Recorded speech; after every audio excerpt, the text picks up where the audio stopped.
So at Instrument Technology, we sell a lot of metal detectors. For majority of the metal detectors we sell are for the utility industry.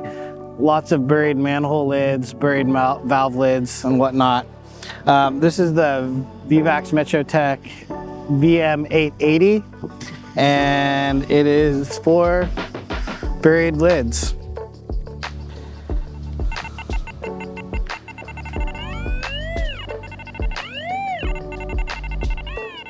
Of course, this lid isn't buried, but I just wanted to show you how the locator reacted.